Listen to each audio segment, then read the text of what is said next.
Ош шаарындагы Юрий Алексеевич Гагарин атындагы мектеп-гимназиясында 3 декабрь мүмкүнчүлүгү чектелген жарандарды коргоо күнүнө карата бир топ иш-чаралар аткарылды.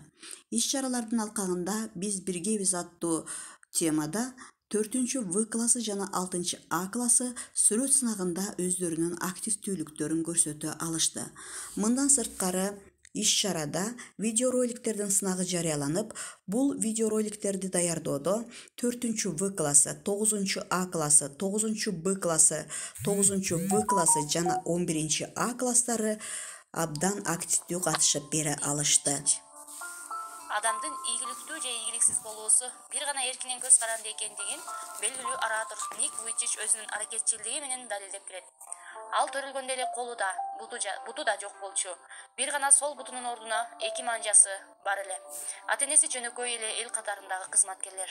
Уулу төрөлүп жатканда Никтин атасы көргөн көзүнө ишене албай, дарыгерлерден бир канча жолу эмнеге майып болуп төрөлүп калгандыгын сураган дешет. Бирок дарыгерлер бул генетикага байланыштуу нерсе экенин ага түшүндүрүшкөн. Ошол күндөн тарта Никтин ата-энеси катуу депрессияга кабылышкан. Бой тарткан сайын өзүнүн башкаларга окшошпогондугу Никти түшөлдүрө баштаган. 8 жашка чыкканда гана тубаса майып экендигин түшүнүп, катуу стресс алган. Ал бир канча жолу өз өмүрүнө кол салууну ойлонгон жана аракет да кылып көргөн. 3 декабрь бүткүл дүйнөлүк мүмкүнчүлүгү чектелген адамдарды коргоо күнү. Бүгүн мен сиздерге мүмкүнчүлүгү чектелген атактуу адамдар жөнүндө айтып бермекчимин.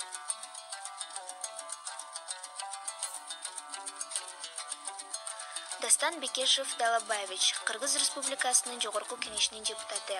Ал жаш кезинен эле көз азиз болгон. Ага карабастан 2001 жылы көз азиздер жана начар көргөндөр интернатын бүтүрүп, кийин да билимин жогорулаткан. Ал өзүнүн жашоого болгон умтулуусу жана үмүтү менен гана ушул даражага жетти деп ойлойм. Анткени арабызда дени соо адамдар дагы мындай даражага жете бербейт эмеспи? Данил Плужников, баарыбызга белгилүү Голос Дети проектинин 3-сезонунун жеңүүчүсү. Ал өзүнүн жагдайына карабастан жаштайынан эле музыка менен алектенип, азыркы күнгө чейин өз талантын дүйнөгө таанытып келе жатат. Мен билген атактуу адамдар мындан да көп.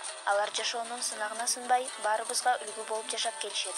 Майрамыңыздар менен, сиздер ар дайым биздин жүрөгүбүздө жашайсыздар.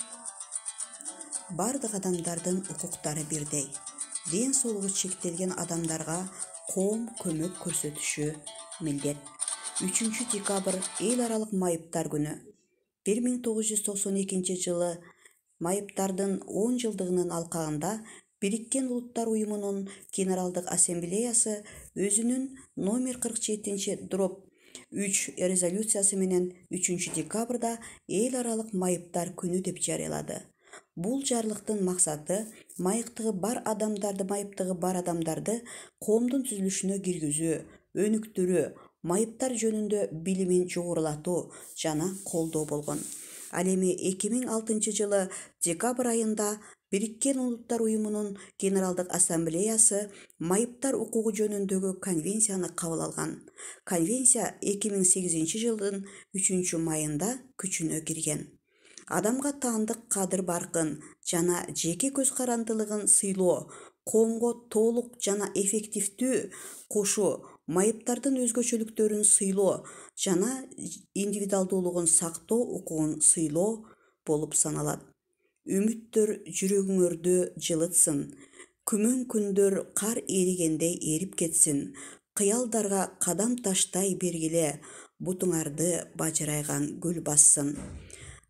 Ар дайым боорукер бололу. Кыйнаган тиричилик жашоодо назик жандуу көңүлдөрдү калтырбайлы. Боорукер жана мээримдүү болуу менен өзүбүздүн адамдык касиетибизди ар дайым бийик туталы.